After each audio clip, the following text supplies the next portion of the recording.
Welcome, Alpha. Greetings to you in the mighty and matchless name of my Lord and Savior Jesus Christ. தெரிந்து கொண்ட வேத பகுதி சங்கீதம் 46. தேவன் நமக்கு அடைக்கலமும் பலனும் ஆபத்து காலத்தில் அணுகுண துணைமானவர். ஆகையால் பூமி நிலைமாறினாலும் மலைகள் நடு சமுத்திரத்தில் சாய்ந்து போனாலும் அது ஜலங்கள் கொந்தளித்து பொங்கி அது பெருக்கினால் பர்வதங்கள் அதிர்ந்தாலும் நாம் பயப்படுவோம் அப்படின்னு போட்டிருக்கு. அப்போ இது ஒரு விசுவாச அறிக்கை.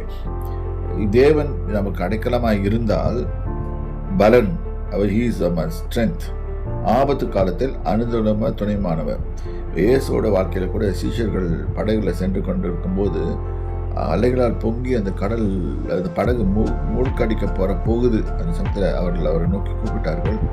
அவர் உடனே காற்றையும் கடலையும் அதட்டினார். அவருக்கு ஆச்சரியம் தான் பட்டாங்க. காற்றும் கடலும் அவருக்கு கீழ்ப்படுகிறது. இன்றைக்கும் நம்முடைய வாழ்க்கையில் இருக்கிற காற்றும் கடலும் அடங்கணும்னு சொன்னால் கர்த்தர் பேசணும். கர்த்தர் பேசினா நம்மளுக்கு நம்முடைய துன்பங்கள் தொல்லைகள் எல்லாம் மாறும்.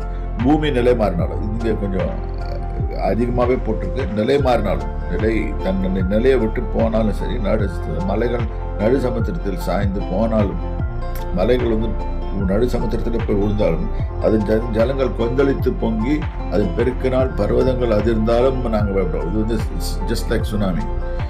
பயப்பட மாட்டோம். ஏனென்றால் கர்த்தர் நம்மளோடு இருக்கிறார். கர்த்தர் நம்மளோடு இருந்தால் அவர் நம்மளை காப்பாற்றுவார். அவர் நம்மை ஒருபோதும் கைவிட மாட்டார். இந்த விசுவாசம் உள்ள வார்த்தையை நாங்கள் எப்போவுமே நம்ம நினைத்து கொண்டே இருப்போமானால் கர்த்தர் நம்ம மெய்யாவே நம்மை பாதுகாப்பார். கர்த்தருடைய நாமத்துக்கு ஸ்தோத்திரம்.